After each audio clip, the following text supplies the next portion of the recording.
الحمدللہ رب العالمین والصلاة والسلام علی سید المرسلین اما بعد فاعوذ باللہ من الشیطان الرجیم بسم اللہ الرحمن الرحیم۔ الحمدللہ رمضان المبارک کا مہینہ ہمارے سر پر اپنی رحمتیں برکتیں لٹا رہا ہے۔ آج الحمدللہ 8 رمضان المبارک ہے۔ آج ہم یہ پڑھیں گے کہ کیا صرف کھانے پینے سے رکنے کا نام روزہ ہے یا جسم کے کس حصے کا روزہ ہو سکتا ہے؟ دیکھیں، زبان کا روزہ بھی ہوتا ہے۔ زبان کا روزہ کیا ہے کہ تلاوت کی جائے، ذکر الہی کی جائے، قرآن مقدس پڑھا جائے، درود پاک کا ورد کیا جائے، گالی گلوچ، بیہودہ باتیں، چیخنے چلانے اور لغو گفتگو بکواس سے بچا جائے۔ پیٹ کا روزہ کیا ہے؟ پیٹ کا روزہ یہ ہے کہ رزق حلال کھائیں اور روزہ رکھیں اور رزق حلال سے روزہ افطار کریں۔ جو لوگ رزق حرام سے یعنی کم تول کر، ناپ کر، رشوت لے کر اور دھوکے دے کر کماتے ہیں اور روزہ رکھتے ہیں، ان کا حال اس شخص کی طرح ہے جو بے وجہ بیماری کے دوائی تو کھا لیتا ہے مگر اس میں تھوڑا سا زہر ملا دیتا ہے۔ ایسی دوائی ہرگز مؤثر ثابت نہیں ہو سکتی بلکہ جان لیوا ہو سکتی ہے، خواہ وہ کتنی ہی اعلیٰ دوائی کیوں نہ ہو۔ کان کا بھی روزہ ہے۔ روزے کی حالت میں اپنے کان سے نیک اور اچھی باتیں سنی جائیں، جھوٹ، غیبت، گالی گلوچ، گانا باجا نہ ہرگز سنا جائے اور نہ جھوٹ غیبت سننے سے باز رہا جائے۔ حضور رحمت عالم صلی اللہ علیہ وسلم کا ارشاد گرامی ہے، احیاء علوم میں یہ بات موجود ہے، غیبت کرنے والا اور سننے والا دونوں گناہ میں شریک ہیں۔ ہاتھ اور پاؤں کا روزہ بھی ہے۔ ہاتھ اور پاؤں کا روزہ یہ ہے کہ قرآن پاک، احادیث مبارک اور کتب فقہ کو ہاتھوں سے پکڑا جائے، مشائخ عظام اور علماء کرام سے مصافحہ کریں، یتیم کے سر پر ہاتھ پھیریں، کم نہ تولیں، کم نہ ناپیں، ہاتھ سے کسی پر ظلم نہ کریں، پاؤں سے مسجد کی طرف چل کر جائیں اور گناہ کے کاموں کی طرف چل کر نہ جائیں اور اپنے پاؤں کو گناہوں سے بچا کر رکھیں۔ آنکھ کا کیا روزہ ہے؟ آنکھ کا روزہ یہ ہے کہ قرآن پاک، احادیث مبارکہ، کتب اسلامی کا مطالعہ فرمائیں، غیر محرم عورتوں کو نہ دیکھیں۔ حضور سید عالم صلی اللہ علیہ وسلم کا ارشاد گرامی ہے، آنکھ کی نظر ابلیس ملعون کے تیروں میں سے ایک زہریلا تیر ہے۔ جو شخص اس سے بچے گا اللہ تبارک و تعالیٰ کے خوف کی وجہ سے تو اللہ تعالیٰ اسے ایسا ایمانی نور عطا فرمائے گا کہ اس کی لذت اپنے دل میں محسوس کرے گا۔ دل و دماغ کا روزہ کیا ہے؟ دل و دماغ میں حیا کا حسن ہو، عبادت کا ذہن ہو، ایمانی نور کا جمال ہو، اللہ تبارک و تعالیٰ کی طرف اور اس کی قرب کا حاصل کرنے کا خیال ہو، ہر گناہ، ہر لغو، ہر بےہودگی، ہر برائی سے دل و دماغ خالی ہو۔ حضور علیہ الصلوۃ والسلام نے فرمایا، مشکوٰۃ شریف کی حدیث ہے، بہت سے روزے دار ایسے ہیں کہ سوائے پیاس کے انہیں کوئی ثواب نہیں، اور بہت سے قیام کرنے والے ایسے ہیں جن کے وہ جاگنے کے سوا کچھ فائدہ نہیں۔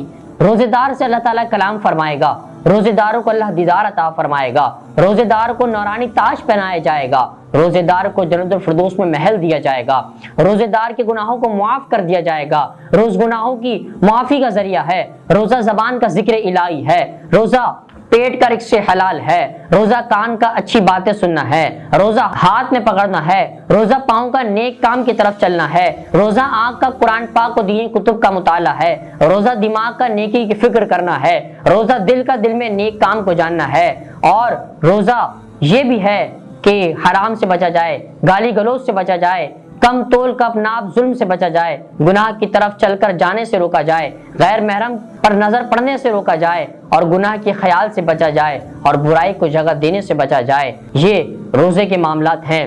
سحری و افطاری کی بھی بڑی برکات ہیں، نعمتیں ہیں۔ قرآن پاک میں سورہ بقرہ میں اللہ نے فرمایا، اور کھاؤ اور پیو تاکہ تمہارے لیے ظاہر ہو جائے سفیدی کا ڈورا سیاہی کے ڈورے سے پھٹ کر، پھر رات آنے تک روزے پورے کرو۔ برادران اسلام میں اول یہ حکم تھا کہ روزہ افطار کر کے سونے سے پہلے جو کھا لیا، سوتے ہی کھانا پینا حرام ہو جاتا ہے۔ سحری و افطاری کے فضائل قرآن و احادیث میں بہت آئے ہیں، چند ایک ذکر کرتے ہیں۔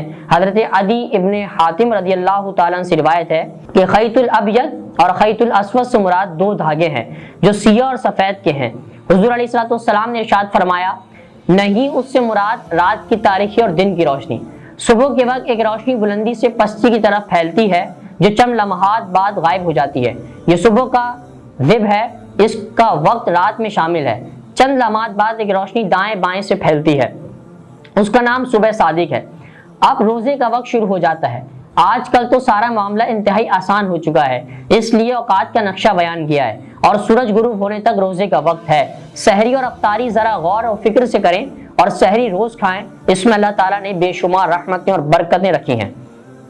اس آیت مقدسہ کا شان نزول مفسرین کرام نے یوں بیان کیا ہے کہ ابتدائی اسلام میں یہ حکم تھا کہ رات کو جب تک بیدار رہیں کھا پی سکتا ہے، اور افطار سے ہی روزے کا وقت شروع ہو جاتا ہے۔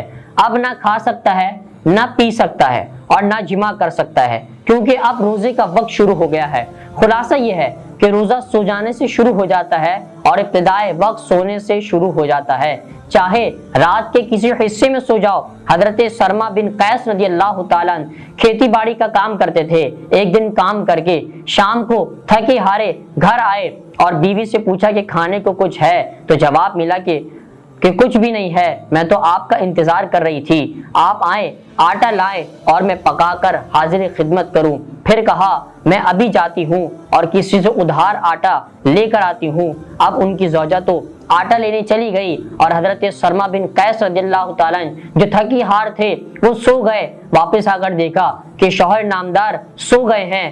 سخت پریشان ہوئی کہ اب یہ رات اور آج کا دن اور کل کا دن بھوکے پیٹ کیسے گزرے گا۔ ان کی آنکھ لگنے سے تو ان کا روزہ شروع ہو چکا ہے۔ اب دن چڑھا تو حسب دستور اپنی کھیتی باڑی میں مصروف ہو گئے اور آدھا دن گزرا، بھوک پیاس نے ستایا تو بے ہوش ہو گئے۔ حضور رحمت عالم صلی اللہ تعالی علیہ وآلہ وسلم نے ارشاد فرمایا اور آپ کی بارگاہ میں حاضر ہوئی اور صحابہ کرام نے سارا واقعہ عرض کیا۔ اس پر آیت کریمہ نازل ہوئی کہ اب تمہارے روزے کی ابتدا رات سے نہیں بلکہ طلوع فجر سے ہوگی۔ جبکہ صحابہ کرام نے اس آیت کریمہ کو سنا کہ رات کو کھانے پینے کی چھٹی مل گئی ہے اور یہ حکم ملا ہے کہ روزے کا وقت طلوع فجر سے شروع ہوتا ہے، تو صحابہ کرام علیہم رضوان بہت خوش ہوئے۔ صحابہ کرام کے روزے سے کس قدر پیار تھا کہ نہ بھوک کی پرواہ، نہ پیاس کی پرواہ اور بے ہوش ہونے کی فکر ہے تو صرف یہ کہ حکم الہی، حکم رب العالمین کی تکمیل ہو جائے۔